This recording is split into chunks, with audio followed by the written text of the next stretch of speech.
हरिओम।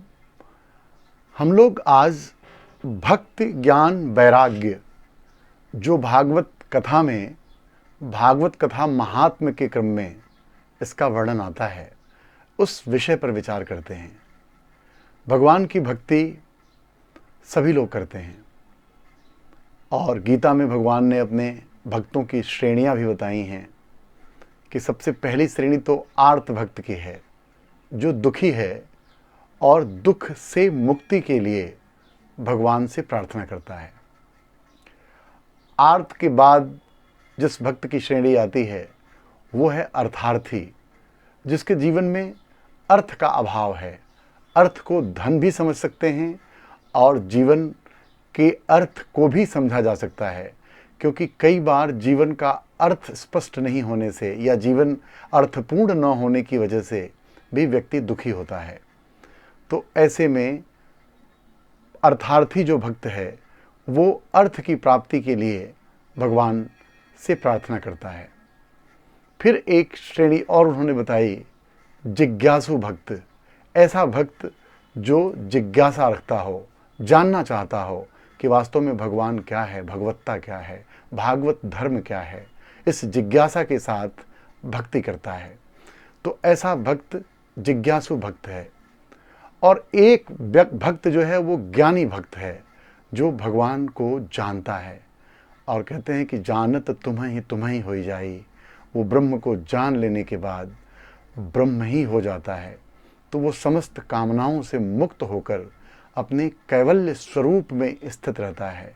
भगवान ने कहा है कि यद्यपि ये सारे भक्त मुझे प्रिय हैं, लेकिन सबसे प्रिय ज्ञानी भक्त है, क्योंकि न मैं उससे दूर हूँ न वो मुझसे दूर है। हम दोनों एक हो गए हैं। ब्रह्म ब्रह्मैव ब्रह्म भवति। जो ब्रह्म को जानता है वो ब्रह्म हो जाता है।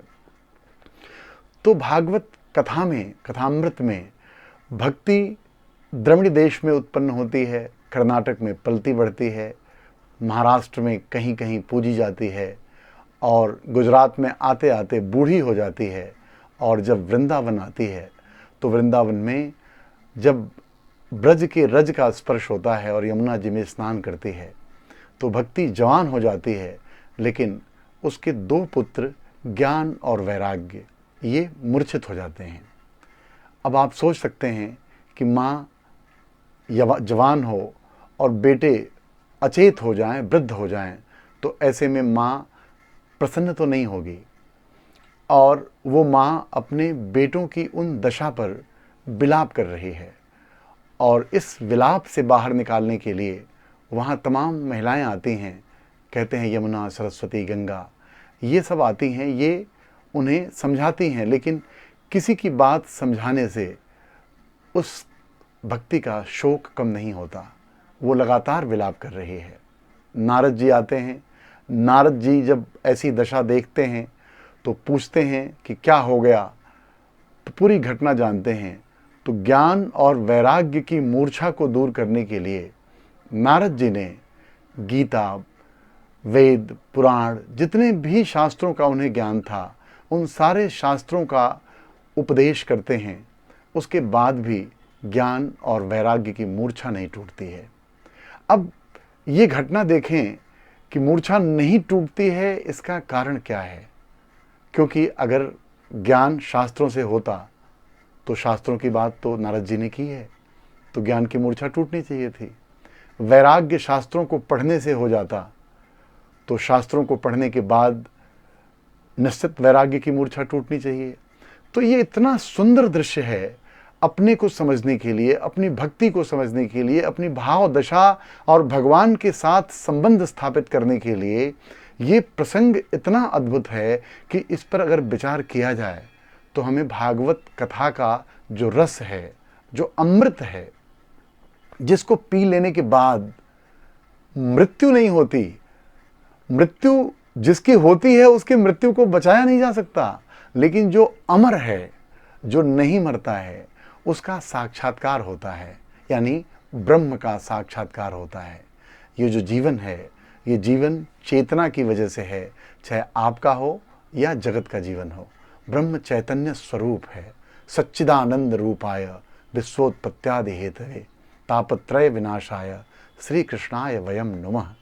तो कहते हैं कि ये जो चेतन है, उस चेतन का साक्षात्कार होता है और उस चेतन के साथ क्या करना है, चेतन के साथ कैसे रहना है, ये कला भागवत कथा सिखाती है।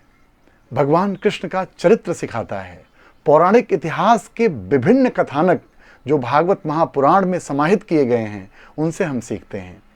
और नारद जी, आप कथा अगर सुने हो तो जानते ही होंगे कि सारा प्रयास उनका विफल जब होता है तो फिर वो वैकुंठ लोक जा रहे हैं ये पता कर दें कि ज्ञान वैराग्य की मूर्छा दूर करके भक्ति को प्रसन्न कैसे किया जाए, भक्ति को आनंदित कैसे किया जाए, क्योंकि भक्ति तो विलाप कर रही है।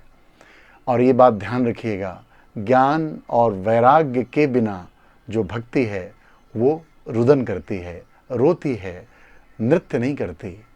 और जिन भी लोगों के जीवन में भक्ति ज्ञान वैराग्य से युक्त नहीं है, निश्चित ही उस जीवन में वो उत्साह नहीं है, वो उमंग नहीं है जिसके लिए जीवन मिला था। तो फिर ऐसे में सनकादिक जाते हैं तो वो सनत सनंदन सनातन और सनत कुमार ऋषि मिलते हैं। वो कहते हैं भागवत कथा का श्रवण करो तो ज्ञान वैराग्य की मूर्छा टूटेगी। अब ये कौन सी कथा है जो सुनने मात्र से ज्ञान वैराग्य की मूर्छा टूटती है? ये विचार करने योग्य है, क्योंकि इसके पहले जो नारद जी ने जिन शास्त्रों का ज्ञान कराया है उसमें भी वैराग्य ज्ञान को जागृत करने का सामर्थ्य होना चाहिए, लेकिन उसमें नहीं है।